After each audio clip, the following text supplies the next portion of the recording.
it was a breakout role for Marlon Brando as Stanley Kowalski in Tennessee Williams' A Streetcar Named Desire. He was is often called the greatest actor of all time.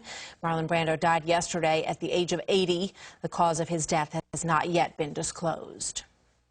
A look at the top stories now. He's been called the greatest actor of his generation. Now Marlon Brando is dead at the age of 80. The two-time Academy Award winner passed away Thursday in Los Angeles. No immediate word on the cause of death. Welcome back to Dayside. As we have been reporting, Oscar-winning actor Marlon Brando has died. He actually died last night at a Los Angeles hospital, age of 80. His lawyer has confirmed all this, but is not disclosing the cause, although he did say to us a short while ago that his weight was certainly an issue and that his health had started to ebb away, specifically in the past few months.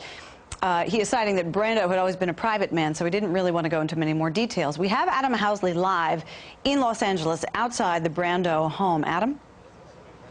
That's right, Linda. We're outside the Brando home on Mulholland Drive. Now, we do have a statement in part also from that same attorney you're talking about, David Seeley. He says that one he gave to the public earlier today that Mr. Brando and his family are very private. His family is gathering from all over the world and will be making arrangements following his last will and testament. Seeley says that those arrangements would be private. We'll be hearing more about those later this afternoon. Now, some of the reports that have been coming out, not from David Seeley, but from some other people and other people associated with Marlon Brando have said that he's been suffering from congestive heart failure in recent months. Also, some reports have come out that via audio and videotapes, Brando has planned his funeral and will, including who will attend, the details of it, the location, and who will get what when it comes to his estate. Also, some of those details will be released later today. We actually have someone going in right now to the compound behind me. If we can come back here live, one of the cars that's come in, one of the first cars that have come in since the Brando announcement of his death earlier today. This is, again, the third car that's come in here. There's only 3 homes down this lane, Brando's being one, the former home of Jack Nicholson being another. This man is not speaking to us at this moment, Linda, but he is, again, one of 3 cars that have gone in. Only 2 have come out since the announcement this morning that Brando had died, and last night, of course, he was transferred from here. As we look at this scene also, his last movie was The Score in 2001. Of course, he's known for other movies like Streetcar Named Desire, Mutiny on the Bounty, The Godfather, but The Score was his last theatrical film. He co-starred with Robert De Niro, and he also co-starred with Edward Norton. Norton had a chance to talk to us, I should say, about Marlon Brando a few years back, and here's what he said. Most of the time on the set was like Marlon trying to figure out where he was going to plant his electronic, like, fart machine under Bob's chairs, you know what I mean? And, like, Bob dissolved in laughter, and everyone's sitting around waiting while they got themselves together. So, like, there's a surreal image from your heart. So completely nothing like we see on camera. No, there was a lot. We had a lot of laughs on this movie. It was fun. Damn. Especially when Marlon was around. Well, once again, we're looking at the compound here, 3 homes down here. It has somewhat of a dubious past, this compound. Not only is it the same locale where son Christian killed his half-sister's boyfriend back in 1990, it's also the same small gated community where director Roman Polanski seduced a 13-year-old model. Of course, he pled guilty. He's now in exile in Europe. That was at a home right near the Brando home. Linda? Adam Housley live at Marlon Brando's home in Beverly Hills. Thank you very much. As you know, Marlon Brando has been called by some the greatest actor of his generation. His work inspired a whole new generation of actors to adopt his style. With us on the phone is Time Magazine's Richard Schickel. He's written a book called Brando, A Life in Our Times. Richard, can you hear me? Yep. Just, you know, if you don't mind, just tell us some stories of things that you found remarkable about Marlon Brando, since you had more time to study than most of us. Well, I think he was possibly the great actor of the century, or potentially so. He had a kind of odd mixture as a young actor of almost feminine vulnerability combined with this, you know, mobilization of vast masculine anger. And he was a surprising actor. Somebody mentioned on your show that he was kind of a method actor. I never thought he was. I thought he was an actor who was an acute observer of human behavior, and not necessarily his own. And he was not a guy who particularly loved delving deep into his past for his roles. He was a man who liked to observe the passing human parade. I mean, as a young guy, he liked to hang out in a in phone booths on Broadway and watch the people. He really watch did? their behavior. And then he would use that. You know, it would occur to him as he was working on a role. So he was always, you know, the most surprising actor. And there were these just heartbreaking moments of realistic behavior that no other actor ever obtained in movies. And sometimes they were so powerful, they almost broke the frame of the movie. They broke the fiction of the movie, and suddenly you were in an observed reality that was just marvelous. You know, his later career was patchy and often foolish and often full of contempt for acting. Yeah, and actually I would like to ask you a question, just Sure. to sort of summarize. What took him from being this incredibly promising, brilliant, instinctively genius actor to, you know, somebody whose life went off the rails? Well, he began to think that acting was not something grown-ups should do. He wanted to be a serious political and figure, a person who did good in the world, and he didn't think acting was doing good in the world. I mean, I, of course, disagree with him. I mean, if you hold a mirror up to life and people see themselves in that mirror, in that performance, it does do good, but he was not persuaded of that. Richard Chickle of Time Magazine, thank you so much for talking to us. We appreciate it. Bye. Marlon Brando is being remembered by many people today, including our own Larry King. He's a lifelong friend of the late actor. Today, King said that Brando could be removed and aloof, but he was also the warmest and funniest, and what a great actor. Brando made a famous appearance on Larry King Live 10 years ago. Here's some of those highlights, including quite an unforgettable moment. Fascinating. Let's say you get a role. It's The Godfather. Yeah. You're not a mafia kingpin. Yes, I am. So are you. No, you're not a mafia.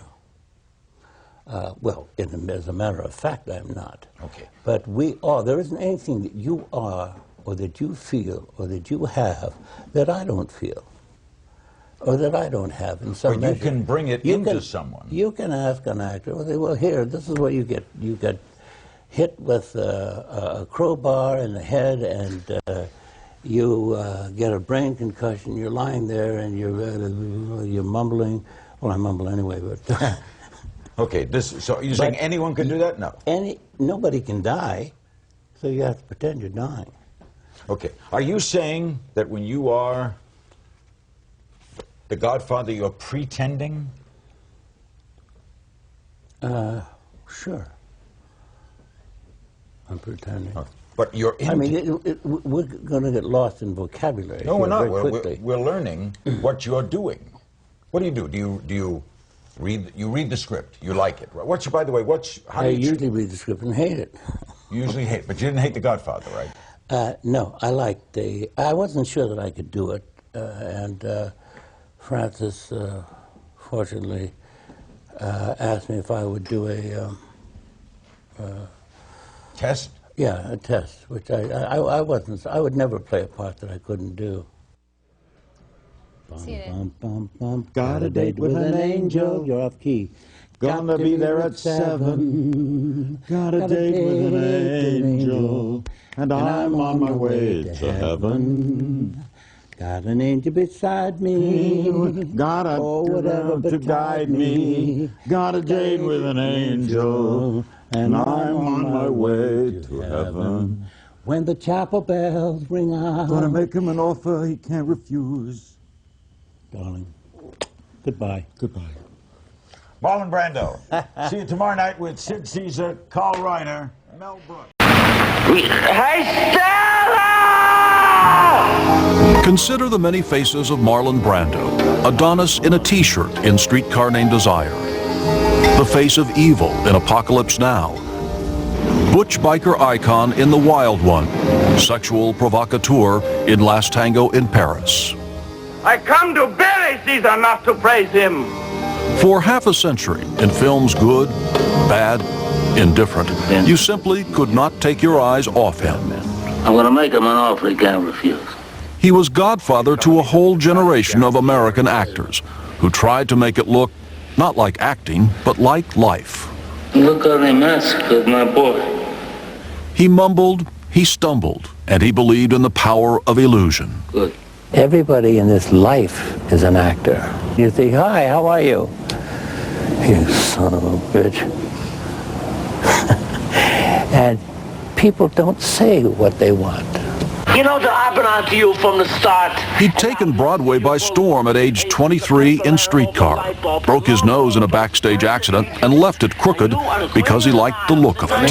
You don't understand. I could have had class. I could have been a contender. I could have been somebody instead of a bum.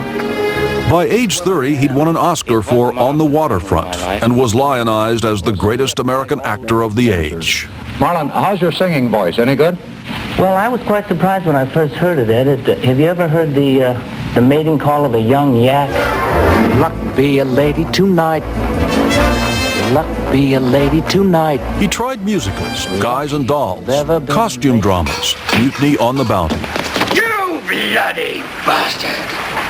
While on location, he met Tarita, the Tahitian girl who bore 3 of the 9 children he acknowledged. His relationships with women were many and often simultaneous. Are they seriously saying that Marlon would take $1 million and then not show up? Among filmmakers, he developed a reputation as a complex and infuriating man, chewing up and spitting out directors, producers, even old friends. His cynicism enveloped even his work. I find it odious, unpleasant. I don't find acting satisfying. I'm much more interested in writing. The traditional segregationists. He did have his passion for causes, civil rights, the American Indian. He sent Sacheen Littlefeather to refuse the Oscar he won for The Godfather. The reasons for this being are the treatment of American Indians today by the film industry. Excuse me. His world began crumbling in 1990 when Brando's troubled son Christian was convicted of manslaughter for killing his half-sister Cheyenne's boyfriend, Dag Drolet. I saw Dag lying there, and I tried to get hold of myself. Cheyenne Brando had her own demons and committed suicide in 1995. This wasn't enough time, Michael. Wasn't enough time. We'll get there, Pop. We'll get there. Life, Marlon Brando liked to say, is a mystery, a riddle. He lived it as he pleased and without apologies, and to the end was unsentimental about his work and his fame.